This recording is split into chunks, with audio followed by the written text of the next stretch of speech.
기도하겠습니다. 하나님, 주님 안에서 새롭게 변화되어 가기를 간절히 소망합니다.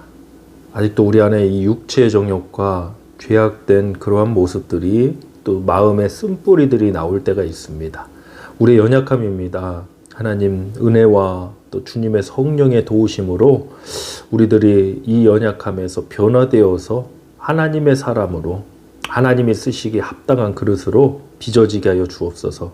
오늘도 우리에게 그 귀한 은혜의 말씀을 주실 줄 믿사오며 예수 그리스도의 이름으로 기도하옵나이다. 아멘. 하나님 말씀 합독하겠습니다. 신약성경 로마서 12장 2절 한 절만 합독하겠습니다. 너희는 이 세대를 본받지 말고 오직 마음을 새롭게 함으로 변화를 받아 하나님의 선하시고 기뻐하시고 온전하신 뜻이 무엇인지 분별하도록 하라. 아멘.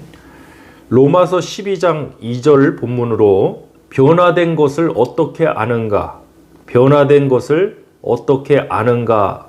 라는 제목으로 은혜 나누겠습니다. 예수님의 첫 표적 사건이 가나 혼인잔치에서 물이 변하여 포도주가 된 사건입니다. 근데 어떤 분 말씀으로는 물이 변하여 포도주 된 것보다 사람 변화시키는 게 더 어렵다고 합니다. 정말 그런 것 같습니다. 이 세상은 끊임없이 변화되어 가고 있고 또 우리에게 변화를 요구하고 있습니다. 또 변화되지 않으면 또 도태되고, 물론 옛것이라고 해서 무조건 좋지 않다 그런 의미는 아닙니다. 그러나 우린 또 새로워질 모습으로 변화의 필요성이 분명히 있습니다. 변화에는 긍정적인 것과 부정적인 변화가 있습니다. 변화되기 위해서는 두 가지 충족될 조건이 있습니다. 먼저 첫 번째는 임팩트, 충격적인 사건을 경험해야 한다는 것입니다. 그것이 깨달음이든 체험이든 이 충격적인 사건, 어떤 나에게 영향을 끼치는 그 사건을 통해서 우리는 변화되어 간다는 겁니다. 두 번째, 지속적으로 경험하는 것입니다. 만약에 충격적이지도 않고 지속적이지도 않은 그냥 단순한 이례적, 별로 충격적이지도 않아요. 그냥 그런 것은 흘러 지나가는 거예요. 나에게 전혀 아무런 영향을 끼치지 못해요. 특히 변화에 있어서는 아무런 영향을 끼치지 못하는 것입니다. 충격적이거나 지속적인 사건이 있다면 그것은 분명 우리에게 변화를 일으킵니다. 우리는 예수 그리스도를 영접할 때 회심을 통해서 주님을 영접했습니다. 내가 죄인임을 인정하고 내 죄를 고백하고 회개하며 또 내 죄를 사하신 예수 그리스도가 십자가에서 죽으셨다가 다시 부활하셔서 나의 주가 되셨다는 바로 그 복음에 의해서입니다. 이 복음의 사건은 분명히 우리에게 변화를 일으키는 것입니다. 왜냐하면 복음은 충격적인 것이기 때문입니다. 또한 복음은 지속적인 역사이기 때문에 그렇습니다. 두 가지 말씀을 드렸는데요. 복음은 충격적인 사건이다. 복음은 지속적인 사건이다. 물론 우리가 그 이례적인 회심, 완전한 회개, 또 하나님을 온전히 만나는 그 이례적 경험을 통해서도 우리가 거듭나고 우리가 신앙을 갖고 살아가지만 이 믿음의 삶이라는 것은요, 지속적인 것입니다. 연속적인 거죠. 이어져 가는 거죠. 뚝뚝 끊어진 게 아니라는 거죠. 그래서 충격적이고 지속적인 사건, 그 복음의 사건을 통해서 우리는 변화를 될 수밖에 없는 것입니다. 우리가 변화되어야 될 모델이 있습니다. 바로 우리 주 예수 그리스도의 형상을 닮아가는 것입니다. 로마서 8장 29절 합독하겠습니다. 하나님이 미리 아신 자들을 또한 그 아들의 형상을 본받게 하기 위하여 미리 정하셨으니 이는 그로 많은 형제 중에서 맏아들이 되게 하려 하심이라. 아멘. 하나님이 미리 아신 자들을 그 아들의 형상을 본받게 하기 위하여 미리 정하셨다고 그럽니다. 그러니까 미리 하나님은 목적하신 그 형상이 있습니다. 바로 아들의 형상, 우리 주 예수 그리스도를 닮아가는 것입니다. 이어서 고린도전서 15장 47절로 49절 말씀도 합독해 보겠습니다. 첫 사람은 땅에서 났으니 흙에 속한 자이거니와 둘째 사람은 하늘에서 나셨느니라. 무릇 흙에 속한 자들은 저 흙에 속한 자와 같고 무릇 하늘에 속한 자들은 저 하늘에 속한 이와 같으니 우리가 흙에 속한 자의 형상을 입은 것 같이 또한 하늘에 속한 이의 형상을 입으리라. 아멘. 첫사람은 이제 창조될 때 아담을 말하였고, 둘째 사람, 하늘에서 나신 둘째 사람은 예수 그리스도죠. 우리가 흙에 속한 자의 형상, 아담의 형상을 입었지만 또 하늘에 속한 자의 형상을 입으리라고 그랬습니다. 하나님께서 본래 창조하신 인간은 하나님의 형상을 따라 지음받았죠. 저와 여러분은 분명히 예수님의 형상을 닮는 그러한 변화가 필요합니다. 그러한 변화 중에 있다고 저는 확신합니다. 예수님이 죽음에서 부활하셔서 부활의 첫 열매가 되신 것처럼 우리도 주님처럼 죽음에서 일어날 것입니다. 또한 예수님께서 핍박과 박해에도 불구하고 하나님 아버지의 뜻을 이루셨던 것처럼, 십자가의 죽으심을 통해서도 하나님 아버지의 뜻을 이루셨던 것처럼 우리도 하나님의 뜻을 이루는 삶으로 살아갈 것입니다. 오늘 설교의 제목이 변화된 것을 어떻게 아는가입니다. 우리 어떻게 할 수 있을까요? 야, 저 사람 참 많이 변했네. 이런 말들 많이 들으실 겁니다. 야, 저 사람 예수 믿더니 정말 많이 변했다. 그럼 우리에게는 어떠한 변화가 나타날까요? 물론 어떤 사람의 생활적인 변화 일어나겠죠. 안 좋은 습관과 안 좋은 문화들을 멀리하고 이제는 예배 생활, 기독교적인 이러한 문화 속에서 우리가 살아가겠죠. 근데 더 중요한 본질적인 변화가 있습니다. 정말 우리가 예수님을 만났고 이 복음의 충격적인 사건과 지속적인 연속성 가운데 있다면 우리가 본질적으로 변화될 부분이 바로 이것입니다. 다시 본문 2절 말씀 합독하겠습니다. 너희는 이 세대를 본받지 말고 오직 마음을 새롭게 함으로 변화를 받아 하나님의 선하시고 기뻐하시고 온전하신 뜻이 무엇인지 분별하도록 하라. 아멘. 변화된 사람은 어떤 변화가 있습니까? 마음의 변화가 있습니다. 그러면 그 마음이 어떻게 변화될까요? 바로 하나님의 선하시고 기뻐하시고 온전하신 뜻이 분별하라. 그 뜻을 분별하면 이 변화된 마음에서 어떠한 일이 일어나겠습니까? 바로 하나님의 뜻을 행하고 싶은 마음이 일어나는 겁니다.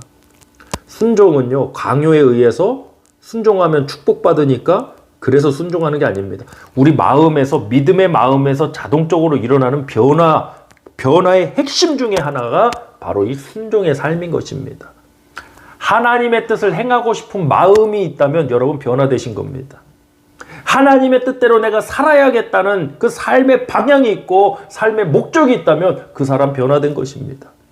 사랑하는 성도 여러분, 예수님 믿고 변화되셨습니까? 무엇이 변화되셨습니까? 여러분 마음에 어떤 변화가 일어났습니까? 이런 분들 계십니다. 예전에도 내가 잘 먹고 잘 사는 것이 목적이었습니다. 근데 예수 믿고 난 후에도 나는 잘 먹고 잘 사는 게 목적입니다. 다른 건 뭐냐? 예전에는 그 일을 위해서 기도하지 않았지만 이제는 그 일을 위해 기도한다는 겁니다. 기도로 대체됐을 뿐인 것입니다. 여러분 이게 무슨 변화입니까? 우리 하나님 백성들 하나님께서 물질의 축복을 주시는 분도 저는 있고 주변에도 많이 보고 있습니다.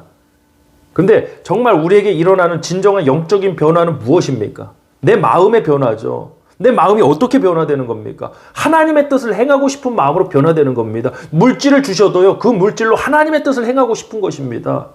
하나님께서 그 권세를 주시면 그 권세를 통해 하나님의 뜻을 행하고 싶은 것입니다. 그 마음의 변화가 진정으로 변화된 사람의 모습이라는 겁니다. 우리 말씀 찾겠습니다. 빌립보서 2장 13절 말씀 합독하겠습니다. 너희 안에서 행하시는 이는 하나님이시니 자기의 기쁘신 뜻을 위하여 너희에게 소원을 두고 행하게 하시나니. 아멘. 우리 안에서 하나님이 행하시면 우리의 소원은 무엇이 됩니까? 하나님의 기쁘신 뜻이 우리의 소원이 됩니다. 그것이 변화된 모습입니다. 내 마음이 하나님의 뜻을 행하길 원하고 나의 소원이 하나님이 기뻐하시는 뜻을 행하기 원하는 것이 나의 소원이 되는 것입니다. 이 문제가 사실 오늘날 크리스찬들의 이런 심각한 문제 중에 가장 중요한 것입니다. 교회 다니는 장로님, 집사님, 심지어는 목사님이라고 하는데 무엇이 변화되었는지 보이지 않는 겁니다. 오히려 죄의 문제 앞에서는 나는 구원받았으니까, 나는 직분이 있으니까, 회개하면 되니까 하고 뻔뻔하게 변화돼. 여러분, 뻔뻔함의 변화가 아니라 하나님의 자녀다운 변화가 일어나야 됩니다. 이 마음의 변화가 일어나야 진짜 변화된 겁니다. 내 마음이 하나님의 뜻을 행하고 싶은 것입니다. 하나님의 뜻을 행하고 싶은 마음이 죄의 유혹에 넘어가겠습니까? 물질의 유혹에 넘어가겠습니까? 핍박과 고난의 상황 앞에 무릎 꿇겠습니까? 그렇지 않습니다. 저는 최근에 힘든 일을 겪으면서 하나님 앞에 다시 이 마음을 구하고 있습니다. 하나님, 상황적으로 보면, 상황과 환경적으로 보면 내가 해야 할 일과 내가 취해야 할 답은 뻔합니다. 하나님, 그러나 이 상황과 조건을 넘어서서 내 마음이 하나님의 뜻을 행하길 원합니다. 이 마음을 하나님 붙들어 주시고 이 마음을 다시 회복시켜 달라고 하나님 앞에 기도하고 있습니다. 사랑하는 여러분, 다시 한번 강조합니다. 우리가 진정한 영적 변화가 있다면 우리의 마음은 하나님의 뜻을 행하고 싶어 합니다. 우리의 소원은 하나님의 뜻을 행하는 그것이 됩니다.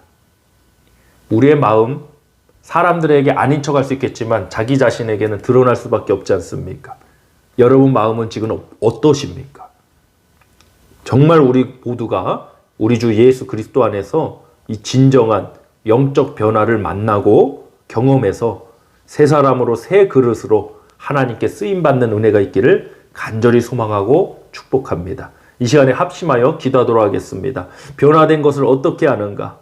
내 마음이 변화됨을 통해서, 내 마음이 하나님의 뜻을 행하고 싶은 마음으로, 내 소원이 하나님의 뜻을 행하는 그것으로 변화된 것이 진정한 변화이다. 우리 이 변화를 위해서 함께 기도하겠습니다. 할렐루야. 하나님 아버지 감사드립니다. 하나님, 어렵고 힘든 상황들 속에서도 우리 마음에 소원을 주신 하나님께 감사드립니다. 그 소원이 뭐냐? 잘 먹고 잘 살고 부자 되는 소원, 세상 사람들도 다 갖는 그 정도의 소원이 아닙니다. 하나님의 뜻을 행하고 싶은 그 소원이 우리 안에 있길 원합니다. 우리 공동체 안에, 우리 모두의 마음 안에 하나님의 뜻을 행하기 원하는 그 간절한 마음이 회복되게 하여 주시옵소서. 그 마음이 일어날 때 진정한 변화이고, 그 마음이 있을 때 우리의 삶이 변하고, 우리의 삶을 통해 하나님께 영광 돌릴 뿐만 아니라 우리의 삶을 통해 하나님의 역사를 경험하게 될 줄 믿습니다. 하나님, 입술로는 주여 주여 하지만 도대체 무엇이 변화됐는지 모르는 사람, 도대체 예수 믿기 전과 지금 무엇이 달라졌는지 변화의 모습이 없는 사람들, 오늘날 오히려 주님의 이름을 가리고 하나님 영광의 복음을 가려오는 일들이 너무나도 많습니다. 하나님, 먼저는 우리 교회 공동체가 깨어있고 구별되고 변화되길 원합니다. 나 한 사람의 변화로부터 우리 모두 공동체의 변화로 이어져 나가게 하여 주시옵소서. 우리 모두가 연약한 사람들입니다. 변화가 필요한 사람들입니다. 변화의 은혜, 하나님 말씀의 은혜, 성령의 역사를 우리 공동체에, 우리 삶에 더하여 주시옵소서. 오늘도 주님께서 부어주신 그 귀한 은혜 감사드리오며 우리 주 예수 그리스도의 이름으로 축복하며 기도하옵나이다. 아멘.